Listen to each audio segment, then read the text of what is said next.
Viver em Israel é uma experiência que carrega inúmeras camadas de significado. Quando pensamos em quem decide ir morar ou estudar no país, nos vem à cabeça um perfil muitas vezes específico, ou até mesmo com alguns estereótipos. Mas o que acontece quando alguém vem de um contexto um pouco diferente? Como é viver em Israel sendo negro, não judeu e trazendo uma visão de mundo que muitas vezes não se encaixa nessas narrativas mais conhecidas? Será que Israel é um país majoritariamente branco e racista, como muitos dizem por aí?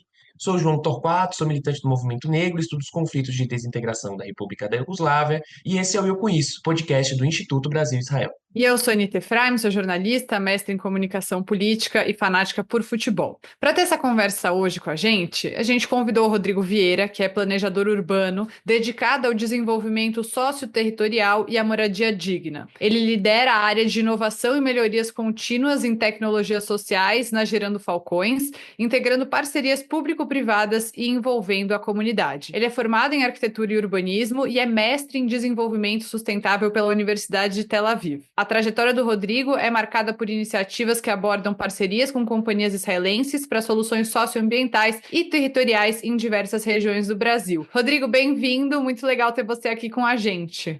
Muito obrigado pelo convite, estou muito feliz aqui de falar, porque realmente viver em Israel foi uma experiência que mudou a minha vida e mudou até a minha perspectiva de como eu vejo o mundo. Então, sempre que eu puder falar e puder mostrar para as pessoas essa experiência, para mim vai ser sempre um prazer. Então, começa contando pra gente, Rodrigo, o que que te levou a considerar Israel como um destino acadêmico? Foi uma decisão planejada? Foi algum programa, um convite específico que você recebeu? Como que você foi parar do outro lado do mundo, no meio do Oriente Médio? Eu acho que foi mais Israel que me escolheu do que eu escolhi Israel. Eu trabalho aqui na Girando Falcões já há algum tempo e o meu principal trabalho aqui na Girando Falcões é trabalhar com metodologias e projetos de inovação. Então, eu libero essa área aqui dentro e a gente tem boas relações aí com a comunidade judaica e parceiros muito interessados no desenvolvimento de superação da pobreza no Brasil. Então, tudo começou com esse convite que fizeram esse convite, acho que foi em 2022, mais ou menos por aí, 2020, não, 2022, no começo de 2022, para estudar na Tel Aviv University e desenvolver esses projetos junto com um laboratório que chama Nitsan Lab, lá da universidade, que é um laboratório que ele é focado nas ODS, né, nas ODS de desenvolvimento sustentável e de como o ecossistema de startups israelense pode nos apoiar nisso. E eu nunca tinha ouvido falar no ecossistema de startups israelense também. A única coisa que eu tinha era de referência era Tel Aviv e alguns filmes que eu tinha visto. Eu aceitei na hora porque vislumbrava um programa internacional e eu achei muito interessante fazer Israel e eu acho que foi tão rico quanto estudar na Europa ou nos Estados Unidos, assim, porque Israel, embora seja um país muito pequeno, ele é tão multicultural e você tem uma capacidade de aprender tantas coisas para além dali do contexto universitário e no próprio contexto universitário. Eu acho que eu estudei com 10 nacionalidades diferentes na universidade, então eu aprendi muita coisa sobre o mundo. Foi basicamente assim, depois eu fiz o processo seletivo, e normal como qualquer outro estudante, passei e aí ingressei em Israel no início do verão do ano passado, 2023. Eu ainda fiz um curso de verão antes. Eu já estava querendo me adaptar e tal. E, Rodrigo, antes de você ir para Israel, participar desse programa, né, de embarcar mesmo para o país, qual que era a sua percepção, né, sobre Israel? Você tinha alguma imagem já sobre o país, alguma ideia, ou até mesmo alguns estereótipos do que poderia ser a sua experiência lá em Israel? Eu acho que a primeira vez que eu ouvi falar sobre Israel foi num projeto que chamava Challenge Day. Eu sou de Santos, litoral de São Paulo, e a gente fez um Challenge Day disputando com a cidade de Tel Aviv. E uma da Challenge Day é o dia que a cidade para só para fazer esporte, né? E aí uma cidade compete com outras cidades mais ou menos no mesmo nível. E ali, naquele ano, Santos e Tel Aviv tinha basicamente a mesma população. Tel Aviv cresceu muito nesses últimos anos. E a gente aprendeu muito sobre Tel Aviv. Então, sobre Tel Aviv naquele contexto ali, deve ter uns 20 anos, né? E depois eu gosto muito de um diretor israelense chamado Ian Fox, que ele faz esses filmes muito, muito bacanas. Eu sempre tinha visto filmes deles e também eu tinha muito essa perspectiva. E era uma perspectiva de Israel, conflito Palestina-Israel, exército. Eram os filmes que chegam muito para a gente aqui, né, no Brasil. Então, eu sabia que existia uma questão, mas eu ainda não tinha visão. Eu nunca tinha ouvido falar de Hamas, nunca tinha ouvido falar de Hezbollah. Então, ainda assim, era uma visão muito, muito distante, né? Então, e nunca tinha ouvido falar, por exemplo, desse universo startup. Então, a gente aqui no Brasil acaba que a gente, né, mesmo tendo uma comunidade judaica forte, a gente ainda tem uma visão muito distante com o país, que era a visão que eu tinha nesse processo. Então, era de algum filme, de alguma coisa do que meus pais falavam sobre Terra Santa, né, mais pelo aspecto de religiosidade, e alguma coisa também eu lembro desse Challenge Day que foi muito, muito marcante para mim, e quando eu retomei essa memória, quando eu fiz esse processo de estudar Israel para viver Israel. Rodrigo, quando você chegou em Israel, você percebeu diferenças entre o que você tinha nesse imaginário que você construiu, até, né, retalhos que você foi juntando? Qual que é a diferença dessas ideias que você tinha para o que você realmente encontrou lá? E algumas curiosidades que você pode contar para a gente, algo que te surpreendeu de imediato, como foi a sua relação com as pessoas, porque o Sabra, né, o israelense tem uma fama de não ser exatamente muito dócil. Como que foi essa relação que você construiu com os israelenses, e a percepção que você teve sobre a dinâmica social do país? Então, eu cheguei israelense no verão, então, assim, a primeira coisa que... Aí foi muito uma quebra de expectativa muito divertida, né? Porque era o alto do verão, né? Ali início de agosto, e tava muito aquele clima de praia, aquele clima de bares, restaurantes. Então, foi assim, eu digo que eu não imaginava que minha adaptação ia ser tão fácil. E aí, em Tel Aviv é uma cidade muito multicultural, então a gente tem uma população muito ainda que internacional, mesmo ali a gente tendo pessoas de diferentes origens, então a gente também, e também uma liberdade, né? Então, quando eu digo verão, é essa visão de liberdade, porque às vezes a gente imagina um país muito religioso, ou um país um pouco mais tradicionalista, mas, assim, o que eu cheguei foi num país super aberto. Eu acho que os israelenses são mais assertivos, entendeu? Assim, eu não tive uma dificuldade de fazer amizades ou dificuldade de me adaptar ao estilo de vida, porque o estilo de vida de Tel Aviv é muito... Ele é cosmopolita, no verão é muito pacífico, assim, assim, toda aquela tensão que eu achava que existia, eu não enxerguei, porque eu vejo que existe uma coexistência pacífica entre todos os grupos, né? Então, e também acho que também pela uma cultura, assim, uma valorização de arte, de cinema, uma cena artística muito diversificada de música, de dança, de teatro. Eu encontrei pessoas ali na universidade que trabalhavam muito com música, então, ainda de cultura brasileira ou de outras culturas ali, muito alocadas. Então, assim, o que eu vi foi uma diversidade cultural, um compromisso com a democracia, que às vezes as pessoas acham que não existe, mas existe, e uma qualidade de vida ímpar, assim. Eu me descobri fazendo muitas coisas em Tel Aviv que eu não fazia aqui e que mudou um pouco o jeito de eu ver o mundo. Então, o que eu posso dizer é que era como se fosse um oásis, assim, verão, felicidade, bons restaurantes, e essa coisa de se adaptar ao lugar, que a língua é hebraico, e eu não falava nada de hebraico, e toda vez que eu precisei, as pessoas me ajudaram. E pessoas estranhas, ajudaram como me adaptar ao sistema, como pegar um ônibus, o aplicativo, porque tudo é aplicativo, né? O aplicativo de pegar o ônibus, qual é o melhor lugar, qual é o melhor para você fazer compras, e isso foi tudo muito fácil. E eu tive ajuda de pessoas assim que nunca tinham me visto. Então, isso foi muito uma quebra de expectativa, né? Então, mas assim, foi aquele choque de ver aquele tanto de judeu ortodoxo que a gente não vê muito aqui, e ao mesmo tempo ver todo mundo andando de patinete na praia. Então, para mim, o grande benefício, a grande visão é essa diversidade cultural. E ela existe de uma maneira pacífica. Às vezes eu ouço muito as pessoas se tratando do que seria, do que é, e quebra isso na cabeça da gente quando a gente chega em Israel. E até para as pessoas acreditar que a gente vive em segurança lá.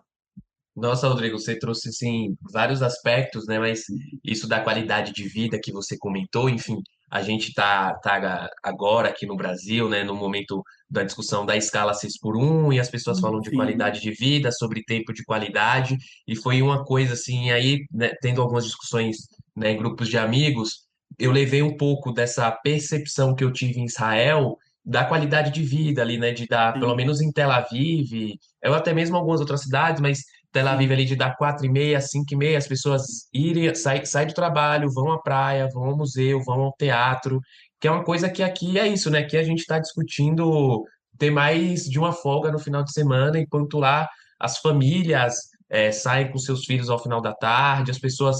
Quem quer ir à sinagoga vai à sinagoga, quem quer ir à mesquita vai à mesquita. Eu senti lá que as pessoas têm qualidade de vida para além do trabalho, né? Que aqui no Brasil é totalmente contrário, né?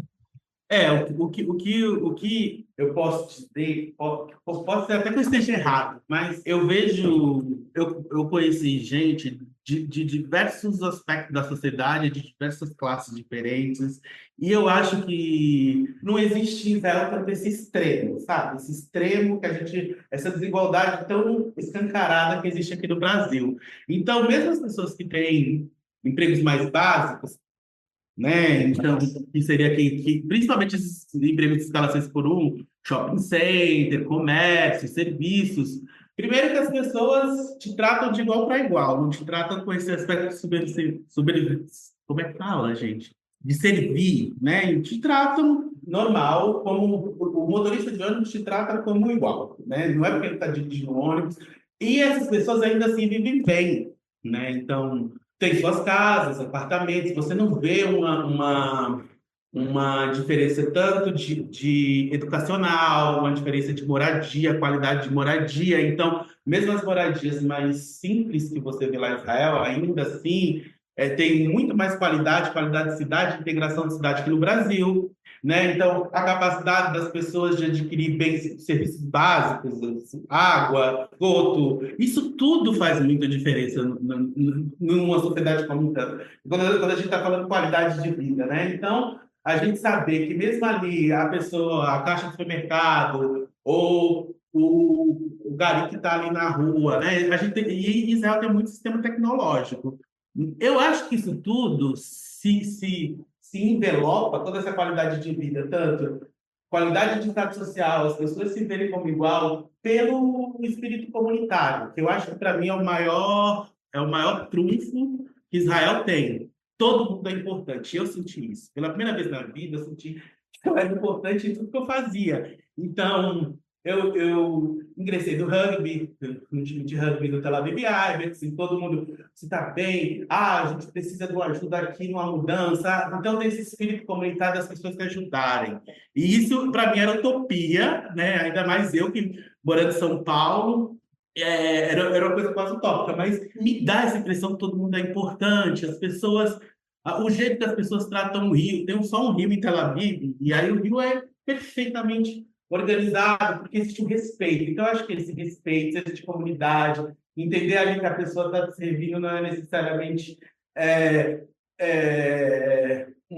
ela é inferior a você. Então, acho que existe uma compreensão social que deixa as pessoas, de certa forma, mais próximas. Não quer dizer que não existe desigualdade, mas, como aqui que a gente está usando de ponto de referência Brasil, é muito mais. Então, você acaba se sentindo, né? A sensação de segurança, a sensação de relação, por exemplo, eu como homem preto com a polícia, né? Então, isso tudo vai se quebrando e quando você vê, né, a segurança pública, embora Israel tenha uma questão de segurança, mas a segurança urbana, é muito tranquilo. As pessoas andam muito tranquilo, as pessoas confiam muito mais nas outras por essa sensação de segurança. E uma coisa que um professor meu falou, quando eu cheguei em Tel Aviv, a gente choca com o custo de vida, né? Sempre. E aí eu uma vez cheguei para o meu professor e falei assim, nossa, assim, eu sou uma pessoa que eu adoro carne, adoro churrasco e tal. Eu cheguei assim para o professor, é muito caro, cara, Israel. Mas, aí eu tipo assim, mas como que é o sistema de agricultura? E o que me fez pensar muito na cadeia produtiva das coisas. O sistema de agricultura em Israel dá boa qualidade de trabalho para o cara que está lá cuidando da sua carne, para o açougueiro, para o cara que está criando lá né, muita coisa importada, mas principalmente em frango, né? O cara está criando frango. Então as coisas são mais caras, por quê? Porque existe essa cobrança social. Porque o açougueiro é importante, porque o cara lá que está alimentando o frango que você vai comer é importante, né? A valorização das atividades agrícolas, né? Que a gente aqui no Brasil é totalmente mecanizado, totalmente precarizado, as pessoas que vivem em situação agrícola, né? Nas áreas rurais. Em Israel, a gente foi aberta outra visão do que as pessoas que vivem em territórios agrícolas, em fazendas. Então, tudo isso vai se juntando. Eu acho que a grande questão, e para mim, os dois pontos são esses, né? Uma maior compreensão social, então as pessoas estão mais próximas. Então, a pessoa que trabalha no shopping também tem direito de descansar, ir à praia, ter o sábado dela, como qualquer outra pessoa. E também a pessoa que trabalha no campo também tem o direito de ser bem remunerada, né? E quem mora na cidade que ganha mais, paga melhor, paga pelos seus serviços. Então, acho que a compreensão social e o senso comunitário, de todo mundo ser importante, as pessoas te chamam, ó, venha para o treino, venha para a aula, você está bem. Então, é um cuidado maior que existe. Talvez por. E Tel Aviv não é uma cidade pequena, né? Então, assim, a gente, mesmo vendo numa cidade do tamanho de Tel Aviv, porque a gente vê isso muito aqui no interior, mas mesmo uma cidade como Tel Aviv, grande, a gente ter ainda existir esse. Mas também ninguém passa a mão na sua cabeça. Eu acho que a vida é um pouco isso também, entendeu? Então, as pessoas estão ali te puxando, estão te dando suporte, mas também te tratando de igual para igual. E isso, se a gente aprender que isso é bom para a sociedade, a gente vai avançar aqui também. Sabe? Que todo mundo é importante, que as pessoas devem ser bem remuneradas, que as pessoas têm direito a descanso. Eu acho que eles já alcançaram isso por lá, pelo menos da minha experiência vivendo mais de um ano. Não, você tocou um ponto assim, Rodrigo, e aí eu queria até ir para a próxima pergunta, caminhar nesse sentido, né? Até porque hoje, o dia que o podcast está indo ao ar, é 20 de novembro, o feriado nacional Sim. da Consciência Negra, a gente está em novembro, mês da Consciência Negra, né? E a gente sabe, vem acompanhando que nos últimos anos algumas narrativas políticas e acadêmicas, né, têm descrito Israel como um país. Primeiro, predominantemente branco, como se todas as pessoas, em particular os judeus que estão lá, fossem brancos, europeus, estruturalmente racista, e que Israel seria um farol, né, dessa dinâmica, de diferenças raciais e de uma certa supremacia branca. Infelizmente, a gente vê esse pensamento sendo difundido, né? E, enfim, falei disso aqui na minha experiência do podcast também, publiquei um texto sobre isso, mas muitas Uhum. pessoas fazem um recorte, porque você é judeu, porque você é judeu, porque você é judeu. Eu queria saber de você, como um homem negro, vivenciou, teve esse, independente do contexto religioso, mas vivenciou isso em Israel, e se de fato é isso, assim, restringem só aos judeus, outros negros não judeus também se sentem integrados no país? Eu acho que isso tem várias perspectivas que pode olhar. Eu acho que, primeiro, existe uma. Eu vejo isso muito. E depois que você conhece a sociedade, você começa a falar isso com uma certa segurança maior. Existe muita desinformação do que é Israel, por todos os lados, né? Entendeu? Assim, para mim, é quase um clamor. João, quando eu fui para Israel, eu tinha muito medo de sofrer muito racismo em Israel, confesso para você. E uma das coisas que eu fiz foi, eu tenho um grande amigo, Felipe, que ele trabalhou muito tempo ali no Museu Judaico, aqui de São Paulo. E eu falei, Felipe, tô indo... e ele é um homem negro também, o Museu Judaico, inclusive, tem muitos funcionários negros. E eu falei, Felipe, eu tô indo para Israel e eu também estava, eu já tinha lido algumas coisas, eu tô com muito medo de sofrer racismo lá e tal, e como é que vai ser isso e tal. E aí o Felipe né, como conhece, eu não tinha muito acesso à comunidade judaica nem a ninguém, então o Felipe ali me deu umas orientações, mas assim, nunca do que ele achava, e ó, vem aqui no museu, conhece a história, você vai ver aí, inclusive porque tem os judeus etíopes, né? E, é, e né, tudo isso. Então, eu fui e cheguei lá. Eu acho que uma coisa existe, a questão estrutural do racismo, do que acontece aqui no Brasil, é enxergar a gente de certa forma. Então, enxergar o homem negro como homem violento, enxergar o homem negro como uma ameaça, enxergar o homem negro como sempre é um possível agressor, um corpo que vai te roubar. Eu já tive várias vezes abordagens policiais aqui em São Paulo muito complicadas, a última, eu acho que uns 4 anos atrás, de acusações que não eram verossímeis. Então, hoje, eu, homem negro, vendo carro de polícia, eu não me sinto seguro, eu me sinto ameaçado, tá entendendo? Independente do que eu faço, independente. E eu fui muito com essa cabeça, porque a gente tem histórico. Tanto que quando eu cheguei lá, eu achei, assim, você acaba que você fica até um pouco arisco, achando que as pessoas podem estar vendo isso. Israel tem uma população branca muito grande, mas eu vou te dizer uma coisa, primeiro. Ponto. No ambiente universitário, a gente tem muitos negros e eu, como homem negro, sempre fui respeitado, tanto pelos meus professores como pelos meus colegas. Eu estudei numa sala, minha turma acho que tinha 26 pessoas, nós éramos 9 negros, de lugares diferentes do mundo, mas ainda assim negro. Então, vivendo no ambiente de universidade, fazendo mestrado, sendo tratado de igual para igual. Então, assim, eu não tive, mas eu acho que é essa visão, eu não acho, eu, assim, não estou negando, porque falar de racismo e falar de uma sociedade é complexo. A gente tem desafios como discriminação em qualquer lugar, mas eu acredito que Israel promove melhor oportunidade de inclusão e mobilidade social, porque eu acho que isso é a visão do país, entendeu?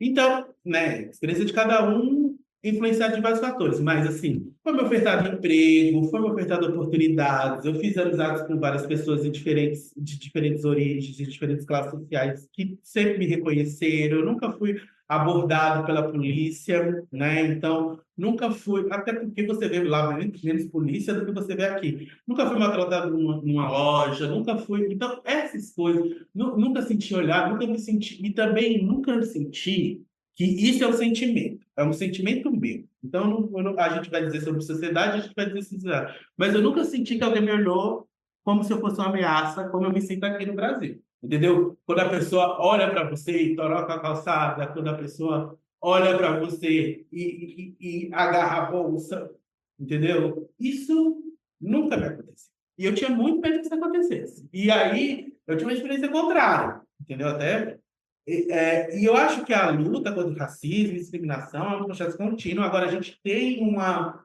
imigração pós 7 de outubro de negros para trabalhar lá, para fazer serviço, principalmente vivem ali no sul de Tel Aviv, mas a gente tem organizações, então, assim, que apoiam negros, que apoiam imigrantes. E a gente tem, né, para além de negros, tem asiáticos lá, alguns latinos, embora menor, mas a gente tem, existem associações. Existem associações até que fazem advocacy tanto que vem ali daquela origem dos judeus etíopes, né? Então tem muito isso. E eu acho que também existe minha experiência em Tel Aviv University. Existe, em Tel Aviv University, tem vários cursos que você pode estudar a origem negra. Existe curso que você pode estudar a África, que você pode estudar a escravidão, cursos que eu não vejo muito aqui. Pode ser até pelo meu histórico do que eu estudei na minha vida, mas lá estava muito explícito para mim. Então, assim, abertamente, parece que eu sofri uma discriminação nesse mais de um ano e meio morando lá, eu não senti. Claro, só foi muito é, é, é, é, velada, assim, sabe? Mas, assim, mas tem até algumas situações, assim, às vezes os próprios israelenses negros não são lidos como israelenses por algum... Eu já vi isso acontecer, não comigo diretamente, porque fica muito claro que eu sou estrangeira, mas eu já vi amiga minha que é israelense e sendo perguntada se ela era de outro país, entendeu? Então, assim, acho que equívocos existem e sempre vão existir, mas eu acho que numa vida de universitária que eu tive, numa experiência que eu tive fora da universidade, né, nos próprios... Eu sou muito ligado, eu gosto de esporte, então fazer crossfit, fazer rugby, nunca tive um tratamento diferenciado. Mas eu acho que talvez, pela essa questão de... E aí, é engraçado isso de fazer, mas as pessoas têm que colocar isso na cabeça delas e eu não quero forçar isso. As pessoas têm que entender que viver em Israel é uma atividade pacífica, entendeu? Então, assim, não existe tensões psicológicas, mas com a sociedade em si é pacífico. Os grupos existem pacificamente. Os árabes também, eu nunca vi um árabe ser maltratado, ser escorraçado, na minha visão. Então, falando como diversidade cultural, como um país que é um mosaico de cultura, você tem uma predominância populacional branca. Mas eu acho que o racismo atua diferente, porque a estrutura do racismo é formada de outra forma. Porque não é formada nesse aspecto que o negro é um homem violento, ou que o negro vai te roubar, ou que o negro vai fazer qualquer situação de abuso. É outra visão. E é isso. E aí é muito do sentimento, né? De eu nunca ter te mencionar, porque às vezes um olhar dói mais do que uma pessoa te xingar, né? Mas, assim, por também acho que a população em si está acostumada a viver nessa multiculturalidade.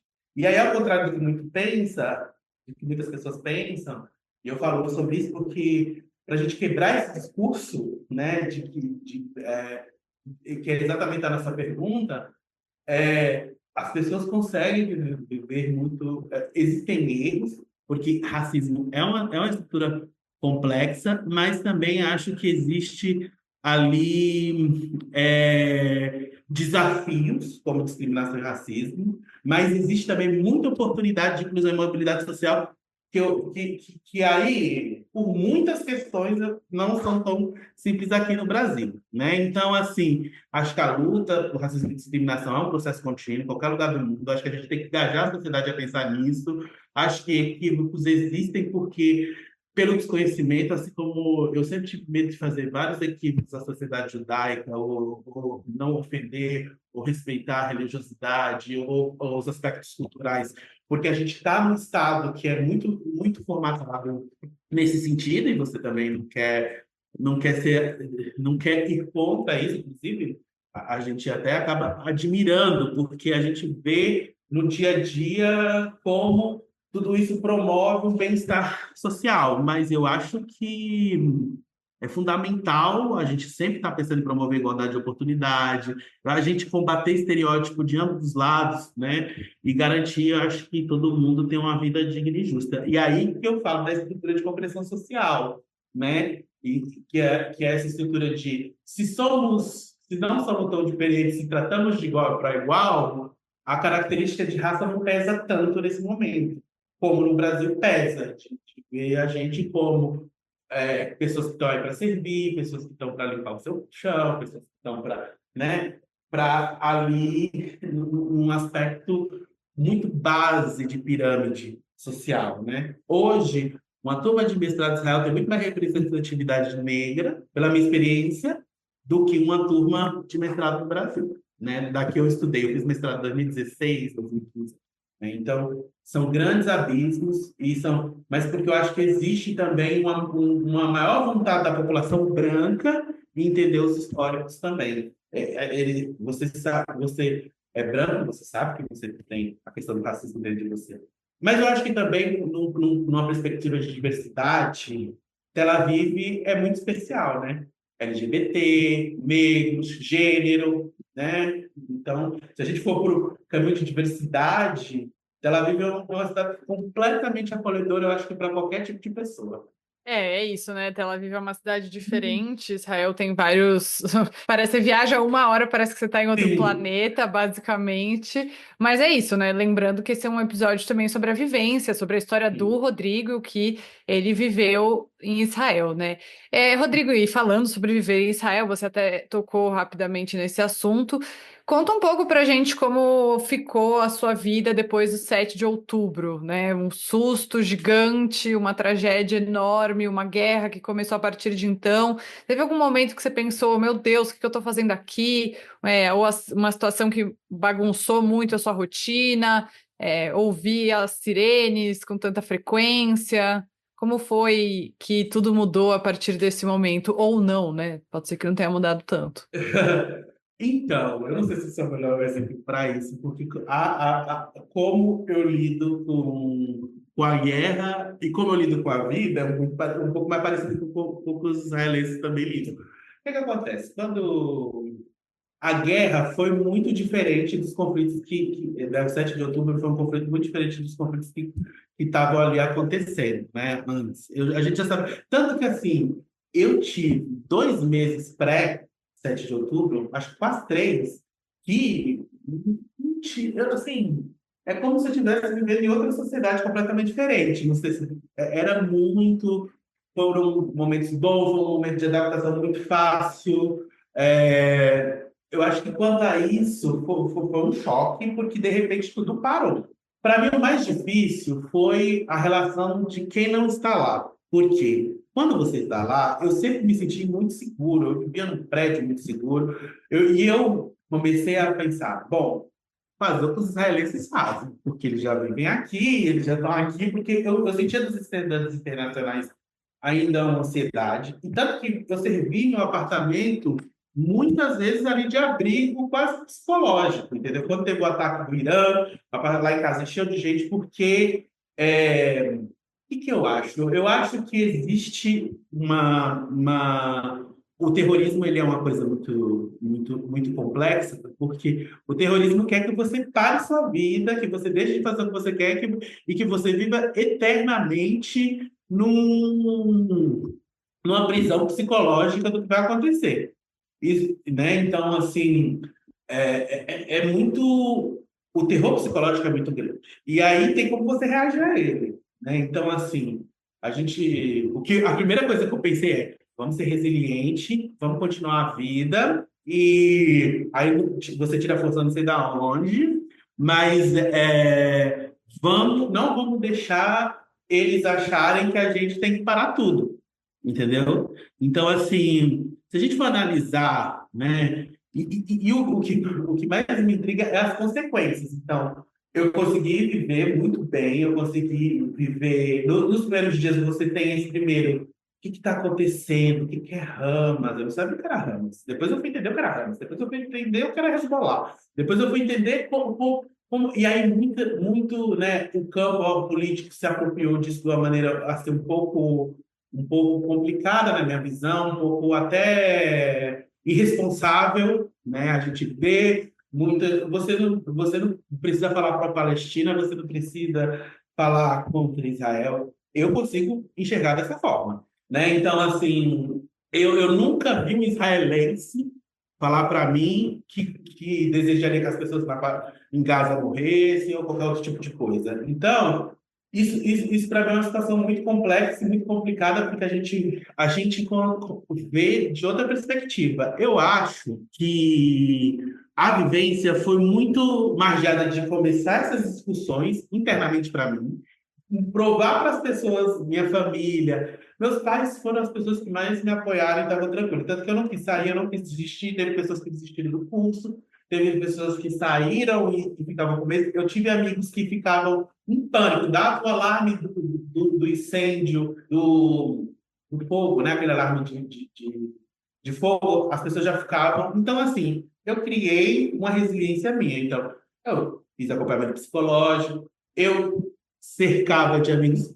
Que é muito engraçado. Uma vez a primeira vez que tocou uma sirene, eu estava no shopping, assim, as pessoas foram pro abrigo, depois voltaram à vida normal. Essa resiliência é um pouco de como eu faço isso na minha vida toda.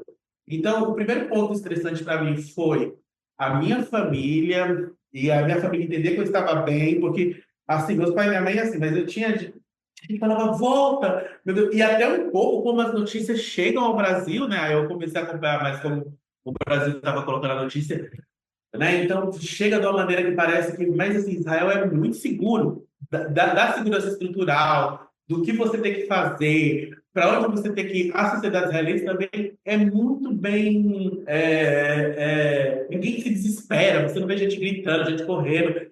Assim, eu fui para abrigo que as pessoas se ajudavam, todos os abrigos que eu fui, as pessoas abriam a porta para você entrar, é tudo muito rápido, né? Mas eu cheguei a ver isso aqueles drones no céu, então tudo é muito tudo muito complicado, mas tudo é muito novo. Você não sabe como lidar. Mas eu mantive uma certa tranquilidade externa, porque as pessoas em volta, eu morava num prédio internacional, de estudante internacional. Então eu via muito. Eu já tinha passado tanta coisa na vida também. Eu via muita gente desesperada, muito menino assim, não consigo viver aqui. Eu falei, gente, calma. Isso é o que o terror faz. O terrorista ele não está só vivenciando um ataque físico, ele também está vivenciando é um ataque na sua cabeça. E aí é meio difícil falar isso, porque nem todo mundo é obrigado a ter essa resiliência. Né? Cada um reage de um jeito, sente de uma forma e tem direito de fazer o que quer. Mas eu tinha lutado tanto para estar em Israel, tanto para fazer esse curso. Eu estava tão feliz naquele momento da minha vida que não era uma possibilidade eu desistir. Todo mundo me deu, desiste, é isso mesmo, volta para casa, né? Todo mundo ao meu redor me deu essa indicação. Só que você, na prática, você não vê isso. Eu vi, assim, uma sociedade muito com a visão, assim, prévia do Covid, né? Todo mundo muito em casa, todo mundo meio sem saber o que acontecer, a gente acompanha essa notícia, eu não falo hebraico, então eu tinha que ver os jornais internacionais para entender o que estava acontecendo, que nem sempre refletem bem o que está acontecendo, né? Então, todas essas coisas foram criando na minha cabeça, mas eu tinha enquanto eu não me senti inseguro, enquanto eu não senti, né, e naquele primeiro momento, eles espalharam, né, terrorista pelas cidades, principalmente ali no sul, eles estavam dentro do território, mas o exército bateu rápido, né? Então, assim, para mim foi eu até hoje não sei como aconteceu isso, como pode, porque é isso como uma estrutura de sociedade tão segura pode ter acontecido o que aconteceu no 7 de outubro, né? E aí você também vê que tudo é muito próximo e também colabora. Então, sempre alguém conhece alguém que foi refém, ou uma família de refém. Então, para mim, o refém foi o que mais na questão de humanidade, me deixou aflito e me deixa aflito até hoje. Assim, essas pessoas há mais de um ano, né? Se a gente conseguir uma solução diplomática, uma solução, né, que tragam essas pessoas para casa. Eu acho que esse sentido foi muito bem. Bom, um mês depois do início do século, eu passei 2 semanas na Alemanha, porque eu tinha uma pressão tão grande, e eu falei, para mim não voltar para o Brasil, porque eu falei, se eu voltar para o Brasil, eu estou me segurar. Para mim não voltar para o Brasil, eu fui para a Alemanha, eu conversei com outros estrangeiros que tinham morado em Israel, tinha muita gente saindo, o meu prédio ficou assim, com menos de 50% das pessoas, né? Eu falei assim, vou passar 2 semanas na Alemanha e fui assim meio com dor na consciência. Quando chego na Alemanha, está acontecendo todo aquele movimento de protestos pró-reféns, mas já estava ali no início daquele conflito, né? Mas na Alemanha estava muito mais tranquilo. Então, protesto, a polícia na Alemanha, as pessoas tentando falar sobre os reféns. Eu cheguei na Alemanha num ato, ali perto do Portão de Brandeburgo, né, para cobrar, né, soluções para as questões de reféns. Então, eu estava me envolvendo numa questão de sociedade muito diferente de fugir. Eu estava tentando entender mais, porque eu acho também um desconhecido. E aí eu tenho um exemplo muito bom disso, mas não sei se vai dar tempo de falar, que foi a nossa experiência do meu time de rugby no campeonato na Europa em junho desse ano. Então, eu acho que o desconhecido também deixa a gente mais propenso, né? Então, quando você vai conhecendo, você vai conhecendo, o que que é o Hamas, de onde veio o Hamas, por que que eles estão alegando, por que eles sequestraram essas pessoas, por que nunca tinha conseguido sequestrar essas pessoas, por que essas pessoas estão aqui em Berlim protestando, a questão de segurança do aeroporto, então tudo isso você vai começando a entender e você também vai criando conclusões e também se sentindo mais seguro ou menos, né? Você pode ser, olha, isso aqui não é para mim, muitas pessoas falam para mim, "Pô, eu tinha voltado, mas não passou. Fiquei 2 semanas na Alemanha, voltei para Israel, ali em meados de novembro, fiz o meu curso, passei um ano ótimo, mesmo à sombra desse psicológico. Então, eu tive muitos companheiros, muitas pessoas que estudaram comigo que isso impactou mais, mas eu fui na levada dos israelenses. O que os israelenses fazem? Continuam a vida. Eu acho que é isso que a gente tem que fazer, né? Eu dou conta de fazer isso. Se isso, o que isso vai me custar no futuro, eu não sei. Às vezes eu penso muito nisso. Isso é um trauma que eu estou guardando para o futuro? Estou deixando de viver um trauma? Né? Mas hoje, eu sempre me senti muito confortável, né? Tanto que quando teve o ataque do Irã, estava todo mundo lá em casa, eu falei assim, gente, existe, a gente tem que começar... Aí você tenta racionalizar as coisas. Eu acho que isso me ajuda. Ó, existe o Iron Dome, existe o trem lá de Davi, existe... o exército está preparado, as notícias estão. Tanto que assim, aquele ataque do Irã de abril não resvalou em nada. E aí a gente mas eu também estava em Tel Aviv. Então eu começava a ver as pessoas do norte, as crianças indo morar lá, estudar lá. Comecei a fazer amizade com pessoas que estavam morando em hotel, que eram do sul. Então você vai conversar. Essas pessoas, a vida no norte estava muito difícil agora, mais ali no final das aulas desse último semestre de maio. E por que é isso? Virou uma discussão um pouco rasa, se eu sou pró-Israel, sou contra a Palestina, se eu vivo em Israel, eu estou sendo contra os direitos humanos. E isso é tão, tão complicado porque não é tão simples assim, Eu queria até né? entrar nisso, assim, Rodrigo, desse ponto, né, da sua vivência, que é, né, dessas conclusões que as pessoas tiram e como que você vê, por exemplo, os movimentos que incentivam, apoiam o boicote acadêmico e cultural, por exemplo, de Israel, né, a partir desses estereótipos ou desse ponto de vista limitado, né, você como uma pessoa que veio da universidade, né, que tem todo esse trabalho aí de agregar ao desenvolvimento de comunidades aqui no Brasil, e ao mesmo tempo as pessoas que não têm essa dimensão, ou têm, né, e falam por mau caratismo, ou por antissemitismo mesmo, pedindo ou incentivando o boicote acadêmico e cultural de Israel, né? Ou de universidades, instituições israelenses. Às vezes eu acho, isso também é uma resposta muito complicada para te dar. Às vezes eu acho que o mundo às vezes só espera uma oportunidade, entendeu? Porque assim, coisas que eu vi antissemitistas na Espanha, que eu vi antissemitistas na Holanda, eu fui na Holanda no final do ano passado e já tinha uma onda muito forte de antissemitismo.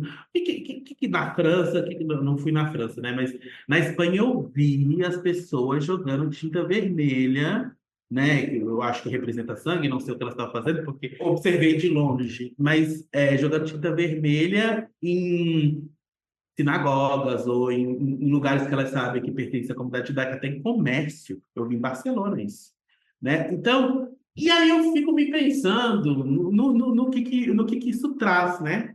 Então, eu acho que no que isso traz de benéfico, de útil até para a própria Palestina, o que isso traz pró. Me parece protestos meio até infantis, né? E aí eu acho que é um pouco da sociedade que precisa. Às vezes esses ódios estão aí, eu falo isso, às vezes até no lugar de homem negro, às vezes as pessoas estão com ódio, e aí fica mais fácil de condenar, né? Então, isso é muito colocado. Eu acho que eu acho que as questões de Palestina têm aspirações legítimas, mas se chocam com o ciclo interminável de violência. Então, e aí se bloqueou isso na cabeça das pessoas, as pessoas escolheram simplesmente como se fosse um time de futebol, como se fosse estivessem escolhendo um lado do aspecto político. Por isso que eu falo que a política se apropriou mal da discussão, porque extremizou uma sociedade que a gente já vinha do histórico extremista, Brasil, Estados Unidos, né? E eu acho que a gente precisa examinar o papel das potências estrangeiras, que às vezes inflamam os conflitos, né? Então, assim, por que ainda se permite, por que a sociedade espanhola está permitindo as pessoas fazerem esse tipo de manifestação. Você imagina isso? Isso é muito. A gente já viu isso acontecer, né? Pré-guerra, Segunda Guerra Mundial, eles tentam retomar a questão, às vezes, de que, né, Israel está sendo nazista. Isso é um esvaziamento simbólico, histórico muito, muito complicado. Eu acho que as pessoas estão ficando igual muitos militantes, cegos pelo fanatismo, né? A gente não pode esquecer que, né, a gente vê muito assim, tá atacando Gaza, mas a gente não pode esquecer que é lançado foguete indiscriminadamente contra civis israelenses, quase todos os dias. E a gente também não pode ver que os bombardeios de Gaza é uma retórica um pouco desumanizada também, né? Então a gente não pode dizer que a sociedade palestina parece que eles viram danos colaterais. Então eu acho que a violência não é a solução. A gente vê pelo a quantidade de refém que foi retomou a Israel com soluções diplomáticas, né? Eu fico sempre preocupado com aqueles bombardeios, se eles estão matando as pessoas, outras pessoas, mas também existe um direito legítimo de defesa, Israel, porque a gente vê aí a quantidade de como Gaza ali estava articulada mesmo para ser, né?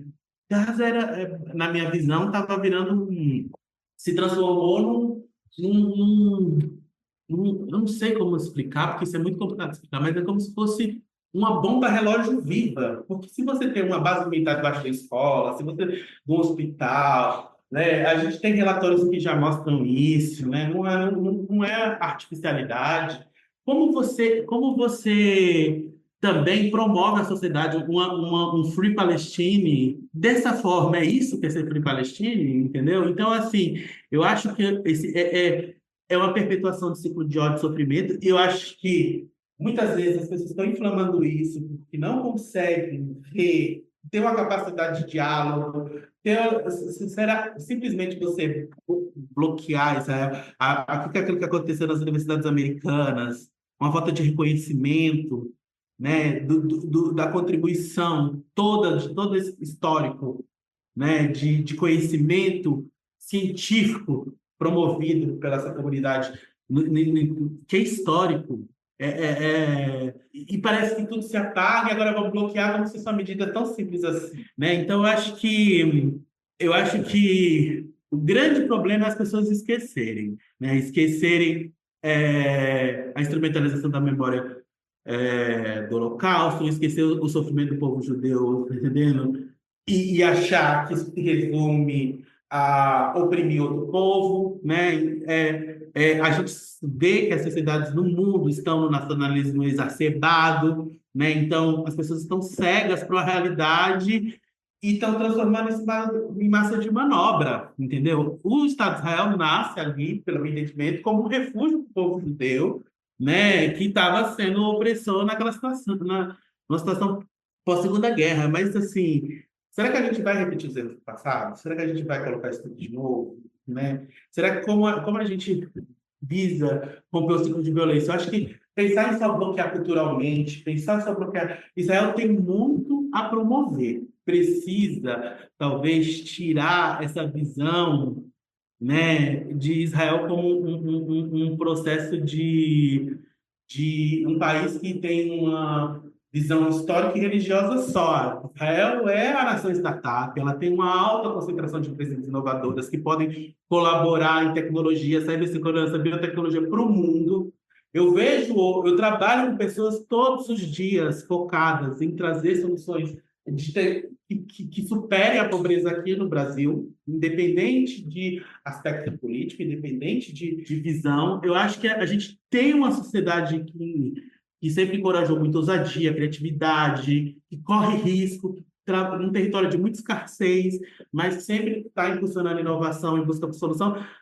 Eu acho que existe uma perda muito grande, porque a gente está falando de um país que investe em pesquisa e desenvolvimento, que contribui para o desenvolvimento de nova tecnologia, que traz pessoas de fora para aprender isso, não está involucrado, envelopado no seu próprio mundo, não, está compartilhando para o mundo tudo isso que está sendo aprendendo.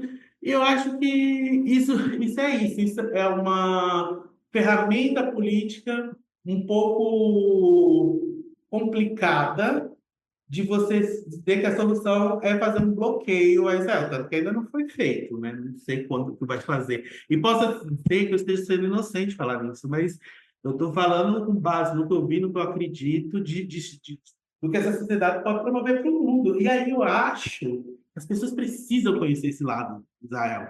Precisam conhecer Israel para além como sociedade, de promoção do histórico, do que passou. É isso também. Tá entendendo? Mas Israel também tem muito futuro para promover ao mundo. Rodrigo, muito legal ouvir você, ouvir essa perspectiva tão de dentro, né, de tudo que você viveu. Espero que os próximos passos do seu mestrado sejam incríveis, que você tenha muitas experiências boas e que você colhe os frutos dessa dedicação que você teve nesse período que você estava por lá, agora que você vai ter essa parte de trabalho de campo que você estava contando pra gente. Assim, E você é sempre bem-vindo aqui no Eu Com Isso e nos outros espaços do IB para contar para a gente depois os resultados dessas parcerias, desses estudos. Então, mais uma vez, a gente conversou com o Rodrigo Vieira, que é planejador urbano dedicado ao desenvolvimento socioterritorial e à moradia digna, pautas importantíssimas. Rodrigo, muito obrigada por compartilhar toda a sua vivência, a sua experiência com a gente e volte sempre. muito obrigado. Foi um prazer participar com vocês todos.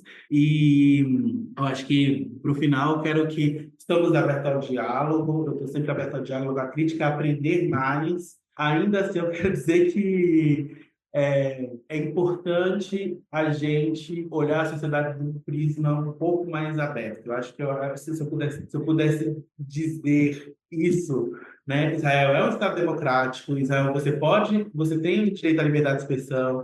Israel existe defesa de direitos humanos. Então, assim, eu quero dizer a todo mundo que a gente olhe com mais cuidado, com mais carinho, para a gente não repetir os erros do passado. Rodrigo, muito obrigado pela participação aqui do Eu Conheço, né? Como a Anitta falou, as portas estão sempre abertas aqui. E se você que está nos escutando quiser mandar uma mensagem para a gente, é só escrever para euconheço@institutobrasilisrael.org. O Eu Conheço está em diversas plataformas de áudio, como Spotify, Aurelo, Apple Podcast, também no canal do YouTube do Instituto Brasil Israel. Não esquece de seguir o IB nas redes sociais. Até quarta-feira que vem.